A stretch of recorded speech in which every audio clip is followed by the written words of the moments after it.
राम जी भाई, ये जो 24 का इलेक्शन आम चुनाव होने जा रहा है, तो क्या राम जी बेड़ा पार करेंगे इसका नरेंद्र मोदी जी का, तो या आत्मनिर्भर की जो बात कर रहे हैं, बेकारी बेरोजगारी मुद्दा को लेकर चल रहा है इंडिया गठबंधन, वो मुद्दा काम करेगा, या राम जी बेड़ा पार करेंगे? बताइए। तो वक्त बताएगा। लेकिन ये राम मंदिर का जो विवाद है, ये मैंने तमाम सरकारों ने इसको बरकरार रखा और आज मंदिर बना रहे हैं।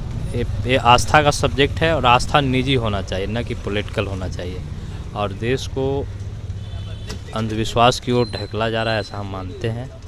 और पर आप यूरोप को देखेंगे तो वहाँ साइंस का जो विकास हुआ धर्म को पीछे ढकेलते हुए, और इसको धर्म जहाँ को आगे रख किया गया है वो देश पीछे गया है। बस इससे ज़्यादा कुछ नहीं कर सकते हैं।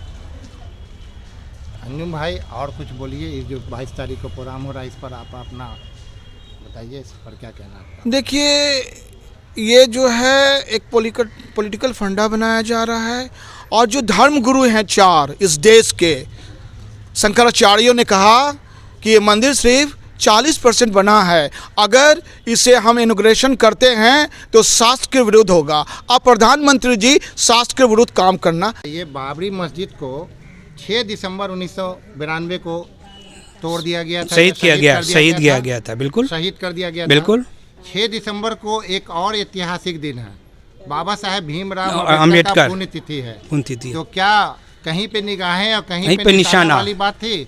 एक तीर से 2 निशाना था कि मुसलमानों की मस्जिद को तोड़ दो, और दलितों का जो पुण्यतिथि मनाते हैं बाबा साहेब भीमराव अम्बेडकर का, वो लोग उसको भूलकर और मंदिर तोड़ने की खुशी में अभी जो एक प्रोग्राम हमारे माननीय प्रधानमंत्री जी का जो हो रहा है, सिर्फ सुबह में रात में सोते हैं, सुबह उठते ही उनका एक नया प्रोग्राम कार्यकर्ता जो है स्टार्ट हो जाता है। इस मुद्दे पे काफ़ी लोग परेशान हैं, हर मामले में इनसे। वो सुबह रात सोते हैं, सुबह एक प्रोग्राम नया चालू हो जाता है, हर तरह का बयान से, चाहे वो हिंदू हो, मुस्लिम हो, सिख हो, ईसाई हो, किसी वर्ग के लोग आज उनसे खुश नहीं है। अंदर ही अंदर भले वो अपने मुख से कुछ और बयान कर रहे हैं, लेकिन वास्तविक यही है कि कुछ अभी नहीं बताइए, अभी जो हो रहा है 22 तारीख को प्राण प्रतिष्ठा हो रहा है, तो आप तो युवा वर्ग हैं, यंग ब्लड हैं, इस पर आपकी क्या सोच है? क्या अभी होना चाहिए देश में? बोलिए, आपको जो बोलना है बोलिए। आपका नाम क्या हुआ? मोहम्मद आरिफ। तो ये जो आप कोई मुसलमान हैं, तो क्या मुसलमान भी वहाँ जा रहे हैं अयोध्या में? नहीं, जो प्राण प्रतिष्ठा का काम हो? नहीं। क्यों नहीं जा रहे हैं? अब तो नहीं जा रहे हैं, हम लोग जाम चढ़ा, हम लोग तो अलग है, हम लोग चले जाएंगे। आप लोग को नहीं पता है? नहीं, हम लोग तो नहीं है। जो जा रहे हैं उनको जाने दीजिए, जो उनको पर्व है उनका, हम लोग तो पर्व नहीं है, हम लोग तो बाबा जी ढाइए नहीं, तो हम लोग 4 दिन जाते हैं। हाँ, आप भी इस पर कुछ कहना चाहेंगे? किस बारे में? आप क्या नाम क्या हुआ? शकीब अनवर। क्योंकि मुसलमान हैं आप, तो क्या मुसलमान लोग भी अयोध्या जा रहे हैं? मुसलमानों को इनमें पढ़ना ही नहीं चाहिए, सीधी बात है। क्योंकि मुसलमान वहाँ जाएंगे तो जाहिर सी बात है, जहाँ 100 हिंदू हैं वहाँ अगर एक मुसलमान जाएगा तो जाहिर सी बात है वहाँ कॉन्फ्लिक्ट तो पैदा होगा ही होगा। हम लोग जाते हैं ट्रेन वगैरह में, ट्रेन में जैसे हम लोगों का नमाज़ फ़र्ज़ है, नमाज़ पढ़ेंगे तो 100 लोग देखते हैं उसमें।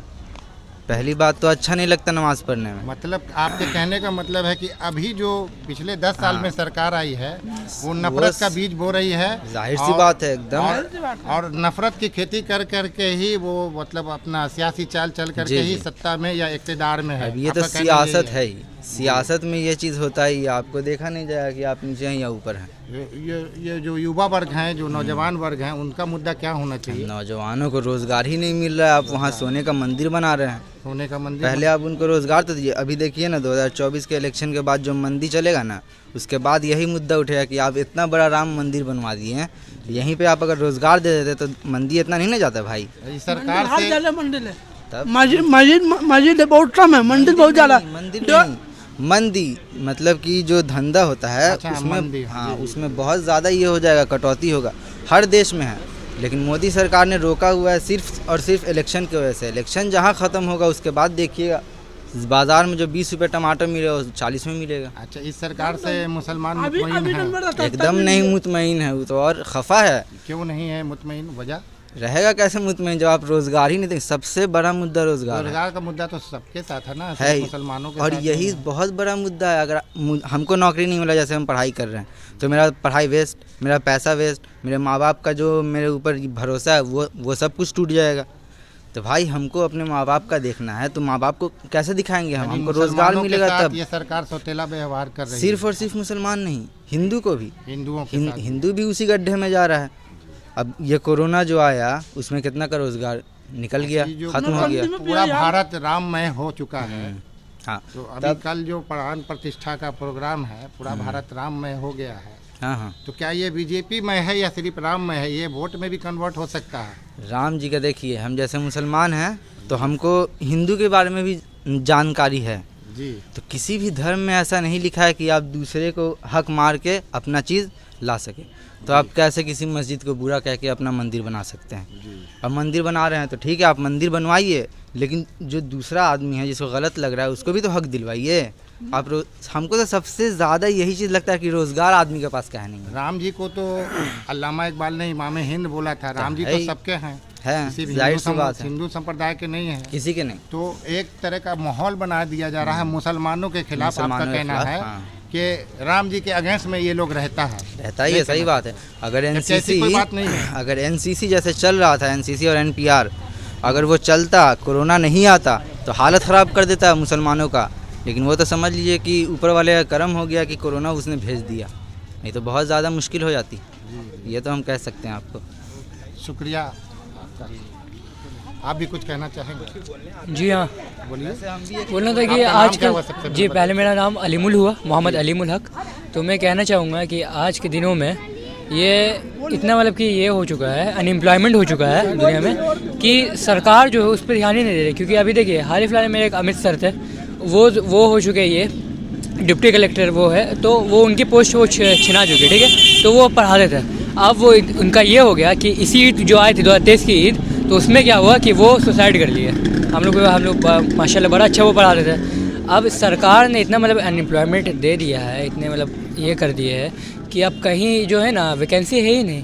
क्योंकि और एजुकेशन सिस्टम भी इस साल का जो एजुकेशन सिस्टम जो हम लोग का चल रहा है इतना मतलब ख़राब हो चुका है ना कि स्टूडेंट जो है ना छात्र लोग इस सरकार से हमको लगता है खुश नहीं है। नहीं, एजुकेशन सिस्टम इतना घटिया है जी। इंडिया का एजुकेशन सिस्टम बहुत इस फीस वगैरह भी बढ़ा दिया गया जी हाँ, प्लस ऐसा कर दिया गया कि अल्पसंख्यकों का बच्चा और दलित का बच्चा पढ़ ही नहीं सके। जी हाँ, बिल्कुल, क्योंकि जो रिजर्वेशन जो सीट की होती है ना, देखिए अभी क्या हो रहा है ना कि जितने ST वाले लोग हैं उनकी जो सीट जो है, हालांकि बहुत अच्छी बात है कि उन्होंने बढ़ा दिया, सरकार ने बढ़ा दिया, लेकिन जनरल कैटेगरी वाले लोग का क्या? जैसे कि अब SC/ST वाले में क्या है, अब IIT में सिलेक्शन होने के लिए क्या है कि उनके 30-40 नंबर चाहिए, लेकिन जनरल कैटेगरी में क्या उन्हें 100 नंबर चाहिए। तो ये जो डिफरेंस, ये जो डिस्क्रिमिनेशन है, ये कुछ हद तक कम होना चाहिए। सरकार जो है उनको बदलाव की सख्त ज़रूरत है। शुक्रिया। आप मोदी सरकार के बारे में कुछ कहना चाहेंगी? मोदी जी के बारे में जी बोलना चाह रहे हैं कि कुछ मोदी जी तो मुसलमान लोग के लिए बहुत कुछ कर रहे हैं। हाँ, उनको थोड़ा छोटे छोटे बच्चे लोग के लिए अभी तक मोदी जी ने मुसलमानों के लिए वो तो सब कुछ किए हैं। कैसे बताइए, क्या नाम हुआ आपका? मेरा नाम सैयदा परवीन हुआ। क्या किए हैं बताइए? अभी तक तो उतना 2-3 काम बताइए। अभी तक तो उतना कुछ नहीं किए हैं। एक काम भी बताइए जो एक काम भी नहीं अभी सही से पूरा हुआ है, लेकिन सब बोलते हैं कि बहुत काम किए हैं। सब बोलते नहीं, आप अपना बताइए। आपके गली मोहल्ले में या आपके शहर में कोई ऐसा काम नहीं? हम लोग के शहर गली में अभी कुछ नहीं किए हैं। छोटे छोटे बच्चे पढ़ नहीं रहे हैं, बेरोजगार हैं, अब उन लोग को पढ़ाना चाहिए। मोदी सरकार क्या डिमांड है सरकार से? क्या होना चाहिए? कुछ अच्छा होना चाहिए।